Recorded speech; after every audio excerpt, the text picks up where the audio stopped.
What are you doing to improve your English? English is something that you really have to take the time to work hard at if you want to get better.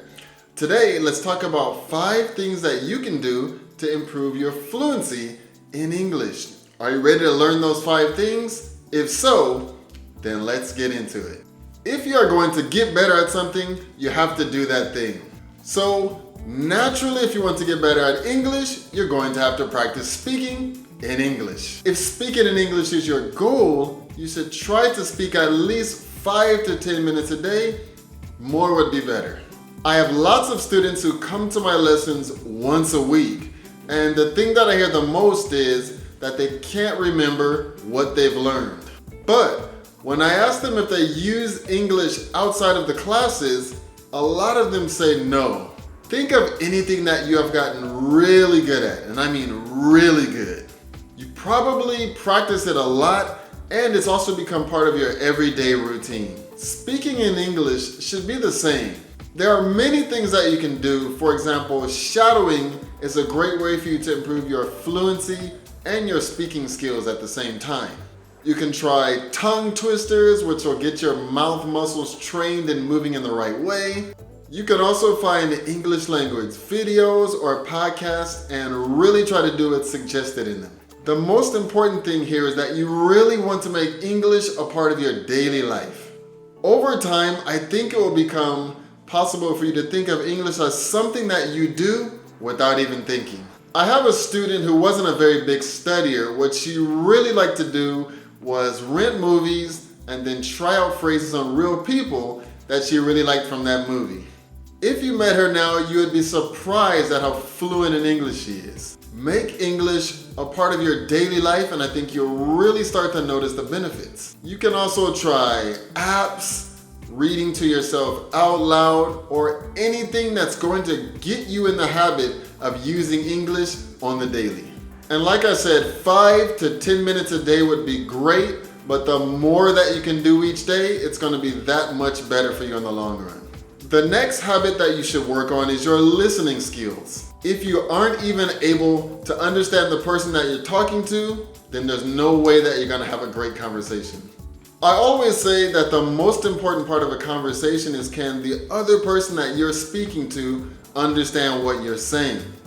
Equally as important is, are you able to understand what that person is saying? If you have these 2 things, then you're on your way to the starts of a great conversation. That is why it's always important to be improving your listening skills. How about watching a TV or movie series that you already know and like? If you already know it in your native language, it's going to be easier for you to go back and start to listen to it in English. You can go back over scenes to see how much you understand, and you can start watching and listening with a new set of ears. You can make notes of the parts that you don't understand. You can also go back in and listen for vocabulary or phrases that you're unsure of. Make sure it's something that you like, because it's going to be more fun for you to go over it again and again without it becoming boring. Once you think that you understand, you can move on to different TV series or movies, or just different scenes in that same series or movie. The key here is to listen to as much natural sounding English content as possible. So really start to work on training your ears so that you won't feel left out in a conversation. And you can even watch this YouTube video and other videos that I make over and over for listening practice if you like. Writing in English is another good way to improve your English fluency. You can write in a journal. You can write things down that you weren't sure about during the day.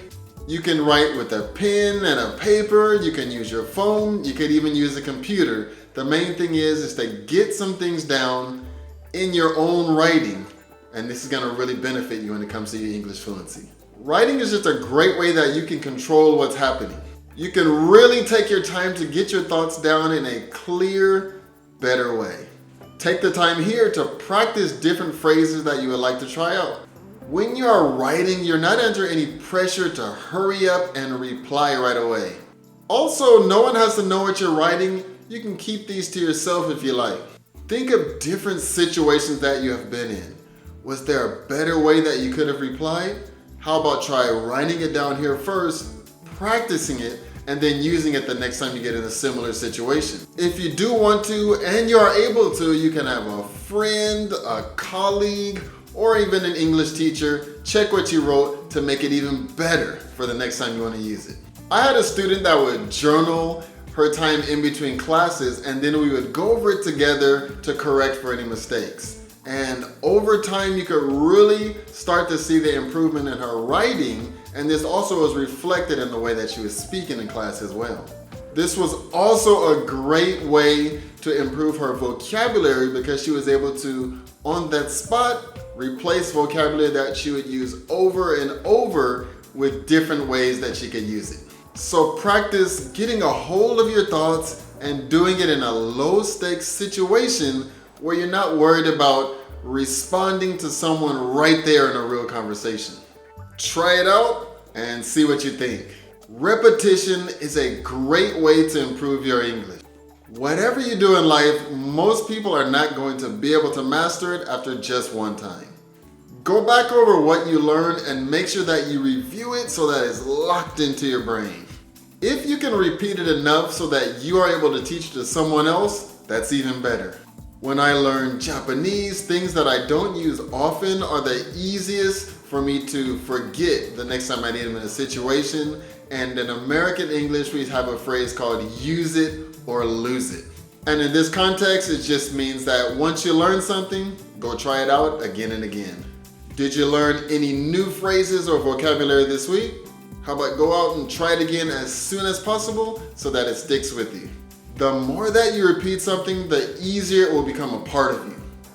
I'm sure in your native language there are just so many things that you don't even think about anymore because you have repeated them so much. The same thing goes for English.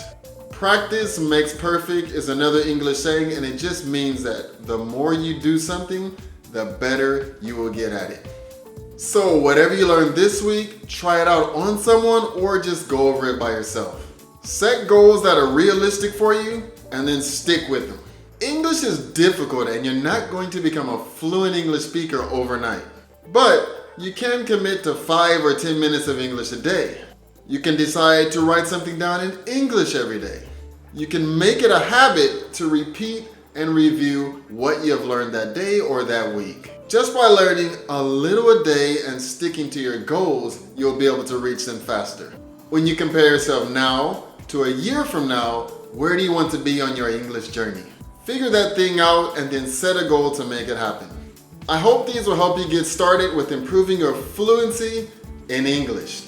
If you're interested in learning more ways that you can use goals to improve your English, how about check out this video I'll leave right here about using SMART goals to improve your English listening. Thank you so much for watching. I look forward to seeing you in the next video. See you.